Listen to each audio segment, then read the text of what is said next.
ছোটকালে ডক্টর কুদরতি খুদা একজন বিজ্ঞানী শুনে মাথা চুলকাইছিলাম। বিজ্ঞানী মানে তো আর্কিমিডিস, নিউটন, আইনস্টাইন। কুদরতি খুদা বিজ্ঞানী হতে যাবেন কোন দুঃখে? ছোটকালে বিজ্ঞানী মানে বুঝতাম অতি মানব জাতীয় কেউ, মানে অসাধারণ ব্যক্তি। আসলে তারা ছিলেনও তাই। পাঠ্যপুস্তকে বড় বড় সব বিজ্ঞানী পশ্চিমা দেশের ভাবতাম। বিজ্ঞানী হইতে হইলে ওইসব দেশে জন্মাইতে হইব। অনেকেই জানেন না যে রেডিওর আবিষ্কারক একজন জগদীশ চন্দ্র বসু আমাদের বাংলাদেশে। অথচ আমাদের পাঠ্যপুস্তকে পড়তে হয়েছে রেডিও আবিষ্কারক একজন আমেরিকান। জগদীশ চন্দ্র 8 মাইল পর্যন্ত কোনো তার ছাড়া কথা পাঠাতে পেরেছিলেন। তাহলে আবিষ্কার তো হয়ে গেল। চিন্তা করেন, আপনি কারণ বাজার থেকে মাইক্রোফোনে আস্তে করে হেলো কইলেন, সেটা বেলি রোডে আরেক যন্ত্রে শোনা গেল। তো আবিষ্কারের বাকি থাকলো কই? বেচারার হাতে আর আগানোর কোনো টাকা ছিল না। তাহলে ধনাঢ্য বিজ্ঞানী আমেরিকান গাছের জীবন আছে এটি আবিষ্কার করেছিলেন জগদীশ চন্দ্র বসু। তা না হলে হয়তো তিনি ইতিহাসের রাস্তা করে নিক্ষিপ্ত হইতেন। গাছের জীবন আছে আবিষ্কারের তেমন যন্ত্রপাতি ঝামেলা ছিল না বলেই জগদীশ নিজের ক্রেডিটটা হয়তো রাখতে পেরেছিলেন। বিজ্ঞানীর কথা দিয়ে শুরু করেছিলাম, কারণ পৃথিবীর সব সৃষ্টিশীল কাজেরই গোড়া বিজ্ঞান। একজন বিজ্ঞানী ও বৈজ্ঞানিক কর্মকর্তার মধ্যে পার্থক্য আছে। অনুসন্ধান ইচ্ছু বিজ্ঞানী সমাজের প্রতি দায়বদ্ধ, আর আবিষ্কার মানুষের উপকার করে। এজন্যই বড় বড় বিজ্ঞানীদের মানুষ সম্মান করে। প্রকৃত বিজ্ঞানীর সৎ হয়ে থাকেন। বিদ্যুৎ বিজ্ঞানী আর বিদ্যুৎ প্রকৌশলী যেমন এক না, তেমনি বিদ্যুৎ প্রকৌশলী আর বিদ্যুৎ লাইনম্যানের কাজের ক্ষেত্রেও এক না। তাহলে লেখকের ক্ষেত্রে, এক্ষেত্রে আপনি কি বলবেন? এটা এখন এক বিপজ্জনক প্রশ্ন, অথচ এই প্রশ্নের 2 যুগ আগেও নিষ্পত্তি ছিল। পছন্দ থাক বা না থাক, শেক্সপিয়ার, রবীন্দ্রনাথ, কাজী নজরুল, সৈয়দ মুজতবা আলী লেখক কিনা এ নিয়ে কেউ কোনো প্রশ্ন তোলেনি। যদিও সাবেক স্বৈরাচার এরশাদও কবিতা আর গান লিখতেন, সেই গান নাকি আবার এন্ড্রু কিশোর গাইতেন।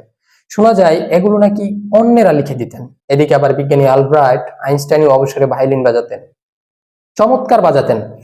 মানুষ সামনাসামনি বসে শুনেছে। ওনার ভায়োলিন তো ভূতে বাজিয়ে দিত না, তিনি নিজেই বাজাতেন। মোদ্দা কথা হইল, বিজ্ঞান, সাহিত্য, ক্রীড়া, শিল্প এসবের চর্চা হচ্ছে স্বভাবজাত। এখানে এক ধরনের সততা থাকতে হবে। এরশাদের কবিতা গান হলে হবে না, আইনস্টাইনের ভায়োলিন হতে হবে। থাকতে হবে আপামর মানুষের গ্রহণযোগ্যতা। আপনি সুন্দর পারফরমেন্স করে জনপ্রিয় হলেন আর ব্যক্তি জীবনে থাকলেন চরিত্রহীন, তাহলে আপনি কখনোই শিল্পী, সাহিত্যিক, বিজ্ঞানী বা খেলোয়াড় না, হতেও পারবেন না। নিষ্ঠুর হিটলারও কিন্তু চিত্র প্রদর্শনীতে যাইতেন। পেন্টিংস এর প্রতি ছিল তার দুর্বলতা, কিন্তু সেটাই কি কোনো অর্থেই তাকে মহিমান্বিত করবে? হলিউডের সুপারস্টার পল নিউম্যান, গ্রেগরি পেক, স্যার এলিজাবেথ টেইলর, অ্যাঞ্জেলিনা জোলিরা তাদের সারা জীবনের উপার্জিত অর্থ, বৈধ অর্থ, একটা বিশাল অংশ মানবতার কল্যাণে ব্যয় করেছে। গায়িকা শাকিরা ডোনেশনের টাকা আফ্রিকায় বহু স্কুল হয়েছে, সেসব স্কুলে হাজার হাজার শিশু পড়াশোনা করে। মূল্যবোধ ছাড়া আপনি শিল্পী, সাহিত্যিক, ক্রীড়াবিদ হতে পারবেন না।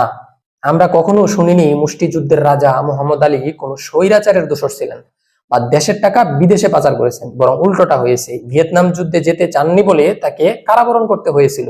মূল্যবোধের মোটামুটি 12টা বাজিয়ে দিয়েছে এই শতাব্দীর তথাকথিত সোশ্যাল মিডিয়া। এই সোশ্যাল মিডিয়া কতটুকু সোশ্যাল তা এখন বিরাট প্রশ্ন। এখানে দেখা যায় কোটি কোটি লেখকের, দেখতে পাওয়া যায় লাখ লাখ গায়ক গায়িকা, নায়ক নায়িকা, লাখে লাখে বুদ্ধিজীবী। এর থেকে মেরে ও লেখে, ওর থেকে মেরে সে বলে। যার যত ভিউ সে তত বেশি বড় সেলিব্রিটি। ছোটকালে আমরা যাত্রাপালার এক সুপারস্টারের নাম শুনেছিলাম, প্রিন্সেস লাকি খান। তার যাত্রা মঞ্চে উদ্দাম দেহের উদ্দাম নাচের এত ভিউ বা ভিউয়ার ছিল যে শাবানা, ববিতা, কবুরীরা কবুরের সিনেমা হার মেনেছিল। ইতিহাস তথাকথিত এই প্রিন্সেসকে কি মনে রেখেছে? ইতিহাস মনে রেখেছে শাবানা ববিতাদেরই। হাউজি খেলার কলদাতাও তাদের ভোলেননি। 3 নাম্বার উঠলেই বলে ওঠেন শাবানা কবুরি অভিনয়ের 3 সুন্দরী। নাম্বার 3। তাই সোশ্যাল মিডিয়ায় যে সামাজিক মূল্যবোধে বড় বিরূপ প্রভাব ফেলেছে তা আমরা মার্ক জাকারবার্গের আত্ম উপলব্ধি থেকেই জানতে পারি। কয়েক বছর আগে তিনি বলেছিলেন তার এই আবিষ্কারটা ভুল ছিল। হয়তো ভালো উদ্দেশ্যেই তিনি আবিষ্কারটি করেছিলেন।